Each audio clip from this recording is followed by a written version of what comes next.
ये 2026 का सबसे इंपॉर्टेंट वीडियो है। हो सकता है कि इसको मिलियंस ऑफ व्यूज ना मिले, लेकिन अगर इसको 10 लोग भी देखें, मैं गारंटी दे सकता हूँ ये 10 लोगों की जिंदगी बदल सकता है।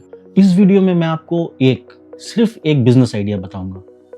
ये कोई यूट्यूब का वो सब वीडियो नहीं है कि टॉप 10 बिजनेस आइडियाज ये वगैरह। ये एक बिजनेस आइडिया मैं बताऊंगा जो आज तक ना आपको यूट्यूब में मिलेगा ना किसी प्लेटफॉर्म पे मिलेगा। मेरी आपसे बस एक रिक्वेस्ट है, ये कोई एंटरटेनमेंट वीडियो नहीं है, ये बहुत स्पेसिफिक वीडियो है बिजनेस रिलेटेड। मेरा आपसे रिक्वेस्ट है कि आप ये वीडियो एंड तक देखें। अब ये वीडियो अब बहुत गौर से देखिए। पहले मैं आपको शॉर्ट में आइडिया बताता हूँ। आइडिया है क्या?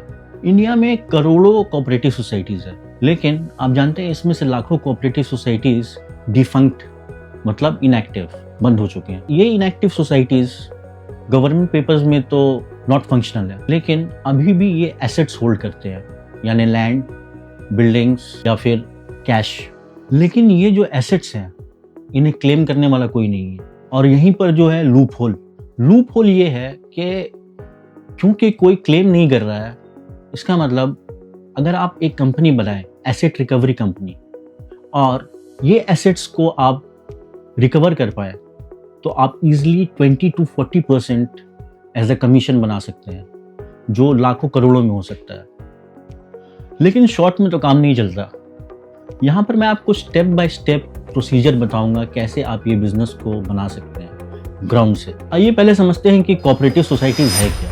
A cooperative society is a legal body formed by a group of people for a common purpose. For example, housing societies, credit societies, industrial cooperatives, agricultural societies, workers cooperatives.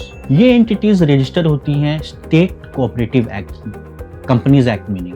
इस बात पे आप ध्यान दीजिएगा। एक बार कोई भी सोसाइटी रजिस्टर्ड हो जाती है तो वो बिल्डिंग्स ओन कर सकती है, लैंड ओन कर सकती है, बैंक अकाउंट्स ओपन कर सकती है, शॉप्स को रेंट पे दे सकती है, मेंटेनेंस कलेक्ट कर सकती है, गवर्नमेंट ग्रांट्स भी ले सकती है। अब हम समझते हैं कि एक सोसाइटी डिफंक्ट या इनएक्टिव कब हो जाती है।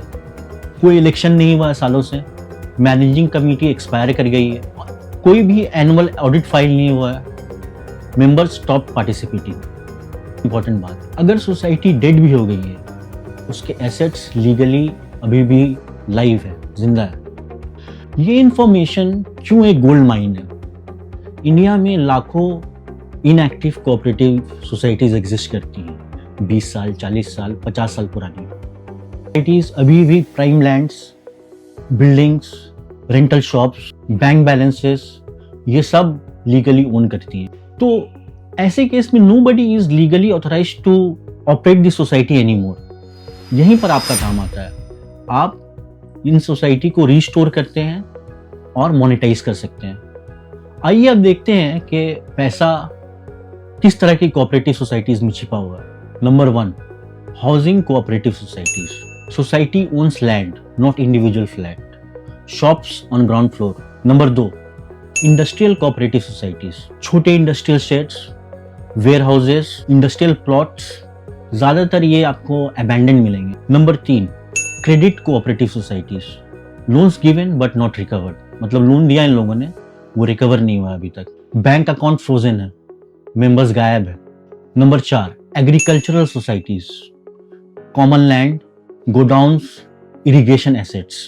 अब काम की बात, भाई ये सोसाइटीज को जो है फाइंड कहाँ से करें? For example Maharashtra, Karnataka, West Bengal, ये सब के लिए वेबसाइट्स आप जो है इधर देख सकते हैं। गुजरात के लिए भी है। इसी तरह बाकी स्टेट्स के लिए सबका, हर स्टेट का अपना एक वेबसाइट होगा, वो आप फाइंड आउट कर लीजिए। इन्हें कहते हैं RCS, registrar of cooperative societies.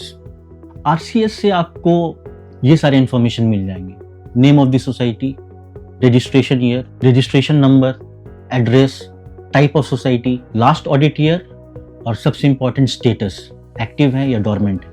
Step 2, आपको चलो पता चल गया कि भाई ये कोऑपरेटिव सोसाइटीज हैं, लेकिन ये कैसे पता करें कि एसेट किसके पास? आपको जानना है कि किन सोसाइटीज के पास अभी भी एसेट्स हैं। उसके लिए कुछ सिग्नल्स हैं, ये आप बहुत गौर से सुनिएगा। ये सिग्नल्स क्या है? सबसे पहला सिग्नल, नाम। नाम में आप देखिए, अगर हाउसिंग है, स्टेट है, उद्योग है, मतलब इसके पास एसेट्स है। रजिस्ट्रेशन डेट देखिए बिफोर 2005। फिर एड्रेस चेक कीजिए, एड्रेस अर्बन एरिया या सेमी अर्बन एरिया का होना चाहिए। एक चीज, no audit for 5 to 15 years, 5 साल से 15 साल तक कोई ऑडिट नहीं हुआ। आप क्रॉस चेक भी कर सकते हैं यूजिंग लैंड रिकॉर्ड्स। आपको सर्च करना है कि सोसाइटी के नाम पे कोई लैंड है क्या, कैसे चेक करना है ये भी मैं आपको बता देता हूँ। आप देखिए इन वेबसाइट्स को, इन वेबसाइट्स में जाके आपको बस सोसाइटी का नाम और रजिस्ट्रेशन नंबर डालना है। आपको उनका एग्जिस्टिंग लैंड है या नहीं है इसका पूरा इंफॉर्मेशन मिल जाएगा। अब हम आते हैं लीगल एस्पेक्ट पे। जब एक सोसाइटी इनएक्टिव हो जाती है तो रजिस्ट्रार अपॉइंट्स एन एडमिनिस्ट्रेटर या फिर it can be revived by an old member. This is where you come in. अब यहाँ पर आता है आपका रोल। आप क्या करेंगे? आप एसेट रिवाइवल या एसेट रिकवरी कंपनी खोल सकते हैं। यहाँ पर आप मेंबर्स को हेल्प कीजिए रिवाइवल अप्लाई करने में। नंबर 2, आप रजिस्ट्रार को हेल्प कर सकते हैं एडमिनिस्ट्रेटर अपॉइंट करने के लिए। नंबर 3, रेगुलराइज कंप्लायंस, मतलब ऑडिट्स और इलेक्शंस फिर से शुरू करवा सकते हैं। Number 4, unlock bank accounts. Number 5, monetise assets, assets को बेच के या रेंट करके आप उसको मोनेटाइज भी कर सकते हैं। और एंड में बहुत इंपॉर्टेंट, इसके लिए, इस काम के लिए you can take a fee. As a company आप 20 से 40% चार्ज कर सकते हैं। कोई मतलब अगर आपने 20 करोड़ का एसेट रिकवरी करा लिया तो 4 करोड़ आपका, अगर 20% भी लेते हैं तो। अब ये कोऑपरेटिव सोसाइटीज का रिवाइवल कैसे होता है मैं सिंपल प्रोसेस में आपको बताऊंगा। ऑप्शन ए, अगर मेंबर अभी भी एग्जिस्ट करता है तो आप मेंबर से कंसेंट लेटर लीजिए, रजिस्ट्रार के पास अप्लाई कीजिए, इलेक्शंस कंडक्ट कीजिए और जितने भी पेंडिंग ऑडिट्स हैं जो 5-15 साल से 10 साल से नहीं हुए वो ऑडिट्स करवाइए। फिर ऑप्शन बी, जो सबसे कॉमन रूट है, एडमिनिस्ट्रेटर के थ्रू। अगर मेंबर्स इनएक्टिव हैं तो you apply to registrar, registrar will appoint an administrator. अब एडमिनिस्ट्रेटर गेट्स फुल कंट्रोल, पूरा कंट्रोल एडमिनिस्ट्रेटर के पास है। आप एडमिनिस्ट्रेटर के साथ मिलके जो है काम कर सकते हैं। अब मोनेटाइज कैसे करना है? शॉप्स जो विदाउट एग्रीमेंट रेंटेड है उनका रेंट बढ़ाइए, फॉर्मल लीज बनाइए, मंथली रिकरिंग इनकम। अगर एक्स्ट्रा लैंड है, ओल्ड बिल्डिंग्स है, अनयूज्ड लैंड है तो उसको आप एक बार में जो है बेच सकते हैं, मतलब एक बार कैश इन कर लीजिए उसको। अगर हाउसिंग सोसाइटीज है और अभी भी स्कोप है उसको रीडेवलपमेंट करने का, पुरानी बिल्डिंग्स है तो आप कोई बिल्डर के साथ मिलके उसको रीडेवलपमेंट वर्क उसका शुरू करवा सकते हैं। आप अपना कंसल्टेंसी फी लीजिए और प्रोजेक्ट वैल्यू का कुछ परसेंटेज भी आप चाहे तो आराम से ले सकते हैं। रिकवरी ऑफ ड्यूज, पुराने रेंट, मेंटेनेंस फी, लोन रिकवरीज। तो आप पैसा कैसे बना रहे हैं? 2 मोड से।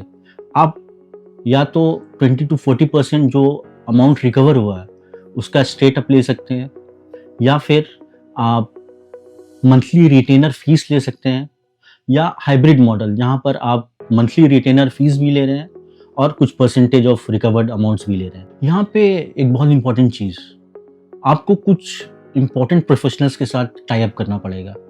पहला, cooperative lawyers, audit officers who are experienced in cooperatives, retired cooperative department officers. ये जो मैंने आपको इन्फॉर्मेशन दिया है ये गोल्ड डस्ट, मैंने लगभग 80 to 90% इन्फॉर्मेशन आपको दे दिया है।